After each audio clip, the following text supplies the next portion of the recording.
बिस्मिल्लाहिर्रहमानिर्रहीम। अस्सलाम वालेकुम एवरीवन।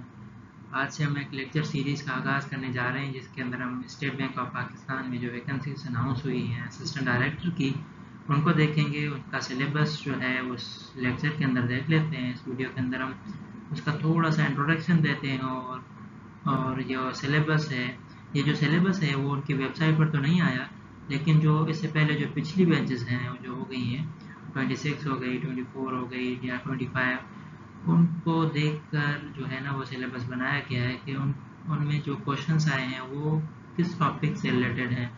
तो आइए हम इस सिलेबस को देख लेते हैं। और इसके जो है ना वो जनरली तौर पर 3 पोर्शंस होते हैं। एक पोर्शन होता है इंग्लिश का, दूसरा एनालिटिकल रीजनिंग का और तीसरा जीके का। ये वेरी करते हैं, कभी कभार जो है इंग्लिश 30% आ जाती है, कभी कभार जो है इंग्लिश 40% भी आ जाती है, 40% भी आ जाती है। और एनालिटिकल का भी ऐसे ही है, कभी 20 कभी 30, और जीके भी जो है वो कभी 30 कभी 40 आ जाता है। तो ये वेरी करता है, कभी कभार 30 कभी जो है 40% आ जाता है। तो अब देखते हैं कि इसके अंदर जो है ना वो कौन कौन से इम्पोर्टेंट टॉपिक्स हैं जिससे क्वेश्चन बन सकते हैं। तो इंग्लिश के जो हैं वो ये 7-8 टॉपिक्स हैं जो बहुत ही अहमियत के हामिल हैं। इनमें से अक्सर तौर पर क्वेश्चंस आ जाते हैं जिसके अंदर कॉम्प्रिहेंशन हो गया, टेंसेस हो गए, वन वर्ड सब्स्टिट्यूशन हो गया, sentence correction, synonyms and antonyms, idioms और फ्रेजल वर्ड्स और प्रीपोजिशंस। अब इसको आप तैयार कर सकते हैं, किसी भी ग्रामर का जो है वो बुक उठा लें, आप उसको यूट्यूब से भी कवर कर सकते हैं एक एक टॉपिक को। और प्रैक्टिस के लिए आपको मेरे ख्याल से गेट जनरल का जो किताब है वो काफ़ी हेल्पफुल रहेगा। उसके अलावा जो गिरी के 500 से लेकर, या एक तो होता है कि 500 टॉप गिरी वर्ड्स होते हैं उसको देख लें, या वो 1000 वर्ड्स का भी आता है, उसको भी आप देख सकते हैं सिनोनिम्स और एंटोनिम्स के लिए। और उसके अलावा जो दूसरा क्वेश्चन है वो एनालिटिकल का है, ये भी जो है आप गेट जनरल से ही कवर कर सकते हैं। ये एक तो आपको इसका कॉन्सेप्ट आना चाहिए, और दूसरा आप गेट जनरल से क्या करेंगे, उसको आप प्रैक्टिस ही करेंगे। प्रैक्टिस के लिए मेरे ख्याल में बेस्ट है गेट जनरल। और ये इम्पोर्टेंट टॉपिक्स जो हैं वो ये हैं जिनमें से क्वेश्चंस जो हैं वो अक्सर आ जाते हैं। पहला जो है वो ग्रुपिंग है, और इसको हम डिटेल में नहीं जा रहे, उसका जो है ना वो ओवरव्यू बता रहे हैं कि ये जो है ना वो सब टॉपिक्स हैं, इनको को देख लेना चाहिए।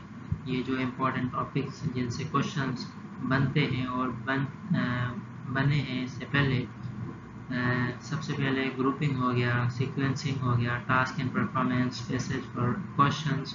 एक पैसेज होता है जिससे 3-4 क्वेश्चंस बनते हैं, जैसे कि इंग्लिश का पैसेज आता है उसमें से क्वेश्चंस बनते हैं, तो ऐसे ही एनालिटिकल का भी क्वेश्चन जो है ना वो पैसेज आ जाता है और उससे 3-4 क्वेश्चंस बनते हैं। और फिर उसके बाद के कंडीशंस दी जाती हैं उसके अंदर, ये पैसेज के अंदर भी होता है कि कंडीशंस दिए देते हैं, उसमें से जो है क्वेश्चंस बनते हैं। टोपोलॉजीज के भी क्वेश्चंस आते हैं, एनालिसिस ऑफ कंडीशन और रेशियो और परसेंटेज। ये थोड़ा मैथ का टच हो गया, लेकिन इसको भी देख लेना चाहिए, कभी कभार पॉसिबिलिटी है कि इससे रिलेटेड भी क्वेश्चंस आ सकते हैं। और जो तीसरा पोर्शन है वो जनरल नॉलेज का पोर्शन है, और इसके अंदर जो है ना वो current affair, Pakistan affair, United nation. अब जो यूनाइटेड नेशन है, यूएन है, उसके जो ऑर्गन्स हैं जिसमें अंदर जनरल असेंबली हो गया, सिक्योरिटी काउंसिल हो गया, तो इससे रिलेटेड क्वेश्चंस आते हैं कि इसका जो है वो हेडक्वार्टर कहाँ पर है, और इसका जो है ये कब बना था, और इसका जो प्रेसिडेंट या हेड कौन है। तो ऐसे क्वेश्चंस आते हैं, इसका फंक्शन क्या है, इसके मेंबर स्टेट्स कौन सी हैं। इसके अलावा ये भी कभी कभार पूछा जाता है कि इसका मोटो क्या है। तो ये इससे रिलेटेड जो है ना वो क्वेश्चन यूनाइटेड नेशन से रिलेटेड क्वेश्चंस आते हैं। उसके अलावा जियोग्राफी ऑफ पाकिस्तान, ये भी काफ़ी इम्पोर्टेंट है, इसको भी आप देख सकते हैं। और इसके अलावा ये जो टॉपिक्स हैं उसको आप पाकिस्तान लेवल पर भी देख लें और वर्ल्ड लेवल पर भी देख लें कि biggest dam in Pakistan and biggest dam in world, इस हिसाब से। तो ये टॉपिक्स हैं जिसके अंदर डैम्स हो गए, रिवर्स हो गए, delta, islands, oceans, famous books, glaciers, lakes, rainfalls, canals, mountain ranges भी हो गया इसके अंदर, passes, headquarters of the different organisation. ये काफ़ी अहमियत का हामिल है कि फॉर एग्जांपल IMF हो गया, यूनाइटेड नेशन हो गया, वर्ल्ड बैंक हो गया, इंटरनेशनल जितनी भी ऑर्गेनाइजेशंस हैं, इंटरनेशनल कोर्ट ऑफ जस्टिस हो गया, यूनेस्को हो गया, सार्क हो गया, तो ये जितनी भी इंटरनेशनल ऑर्गेनाइजेशंस हैं इनका हेडक्वार्टर कहाँ पर है, तो ये भी काफ़ी इम्पोर्टेंट है।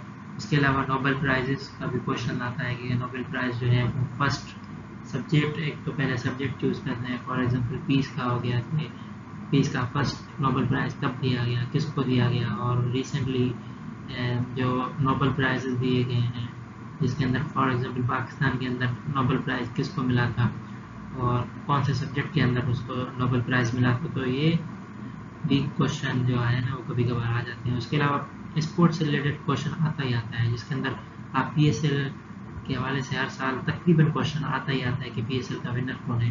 तो इसके अंदर आप ये भी देख लेते हैं कि PSL का विनर कौन है, PSL का रनर अप कौन था इस साल, और लास्ट जो है ना 3-4 साल के आप देख लें कि 3-4 साल के अंदर जो है ना PSL का विनर कौन रहा है, रनर अप कौन रहा है, और इस साल का जो है ना वो PSL के अंदर ज़्यादा रन्स किसने बनाए थे, विकेट्स किसने लिए थे ज़्यादा। और इसके अलावा जो अभी वर्ल्ड कप हुआ है तो उसके भी क्वेश्चंस जो है ना वो स्पोर्ट्स से रिलेटेड हो सकते हैं। उसके अलावा जो और भी गेम्स हैं तो ओलंपिक्स वगैरह के भी क्वेश्चंस आ सकते हैं, तो उनको भी देख लेना चाहिए। उसके अलावा डिज़र्ट्स हो गए, डिज़र्ट्स फॉर एग्जांपल सहरा गोबी कहाँ पर है, और सहारा डिज़र्ट जो है वो कौन कौन से कंट्रीज में आता है, तो ऐसे डिज़र्ट से रिलेटेड भी क्वेश्चंस हो सकते हैं और पोर्ट्स से रिलेटेड भी हो सकते हैं। उसके अलावा वर्ल्ड बैंक, जैसे हमने पहले भी कहा था कि जिसमें हमने देखा था कि हेडक्वार्टर कहाँ कहाँ पर है, तो वर्ल्ड बैंक का जो फंक्शन है और उसका जो हेडक्वार्टर है वो कहाँ पर है, इसके जो मेंबर स्टेट्स कौन सी हैं। उसके अलावा रीसेंट इवेंट का क्वेश्चन जो है ना वो आता ही आता है कि फॉर एग्जांपल कोई रीसेंट इवेंट जो है अभी पाकिस्तान के अंदर हुआ है और या अभी जो है ना बाहर किसी भी मुल्क के अंदर जो किसी भी टॉपिक से रिलेटेड जो रिसेंट इवेंट हुआ है तो उसको भी आप जो है ना वो देख लें, वो काफ़ी इम्पोर्टेंट है। उसके अलावा GK के अंदर जो इम्पोर्टेंट क्वेश्चन है वो है इकोनॉमी ऑफ पाकिस्तान से रिलेटेड। सारा ही इम्पोर्टेंट है लेकिन ये जो है ना वो कभी कभार हम जो है ना स्टूडेंट हो उसको स्किप कर लेते हैं और जनरल नॉलेज के क्वेश्चन के अंदर जो है ना फेल हो जाते हैं। तो इसमें इकोनॉमी ऑफ पाकिस्तान के अंदर आप देख लें कि फेडरल और प्रोविंशियल बजट जो है वो कब पेश हुआ था, कितना हुआ था, वो आप भी देख लें। उसके अलावा इकोनॉमिक सर्वे ऑफ पाकिस्तान एक रिपोर्ट आती है वो भी आप देख लें। उसका जो हाईलाइटेड पोर्शन होता है वो तकरीबन 8 से 10 पेजेस होते हैं, वो आप देख लें कि उनसे भी कभी कभार जो है ना वो क्वेश्चंस आ जाते हैं, वो भी बहुत ही इम्पोर्टेंट है। उसको जो है ना आप देख लें, अभी जो 2-3 मंथ का जो है ना वो उसको भी देख लें। उसके अलावा इकोनॉमिक लेटर्स जो हैं वो आते रहते हैं, वो भी आप देख लें। और जो सेक्टर्स हैं, डिफरेंट सेक्टर्स जिसके अंदर एग्रीकल्चर हो गया, सर्विस हो गया, इंडस्ट्रियल सेक्टर हो गया, तो इन सब का जो है ना पाकिस्तान की जो इकोनॉमी है उसके अंदर कितना कंट्रीब्यूशन है, तो इन सब को जो है ना वो आप देख लें। उसके अलावा स्टेट बैंक के फॉरेन रिजर्व से रिलेटेड भी क्वेश्चन होता है, GDP हो गया, institute of banking of Pakistan, ये जो है ना वो इम्पोर्टेंट टॉपिक्स हैं। ये आप ये फाइनल ना समझिए कि ये टॉपिक हैं इनसे ही क्वेश्चन आएंगे। इससे अलावा भी जो है ना वो टॉपिक्स हो सकते हैं, आप उसको पास पेपर्स को देखें, उससे आपको आइडिया हो जाएगा कि पेपर किस टाइप का होता है। उसके अलावा ये जो टॉपिक्स हैं इसको भी देखें, ये टॉपिक्स इम्पॉर्टेंट हैं, ये आते ही आते हैं, जो है ना इनसे क्वेश्चंस आते आते हैं, जो इसकी जो है ना इन टॉपिक्स की डिफरेंट एरियाज को कवर कर लें। और ये बात जहन में रख लें कि जो 3 पोर्शंस हैं, जैसे इंग्लिश हो गया, एनालिटिकल पोर्शन हो गया और GK का पोर्शन हो गया, ये तीनों ही इम्पोर्टेंट है क्योंकि तीनों में पास होना होता है स्टूडेंट को। इसका जो है ना वो क्राइटेरिया यही है कि तीनों पोर्शन के अंदर जो है ना वो स्टूडेंट को पास होना होता है।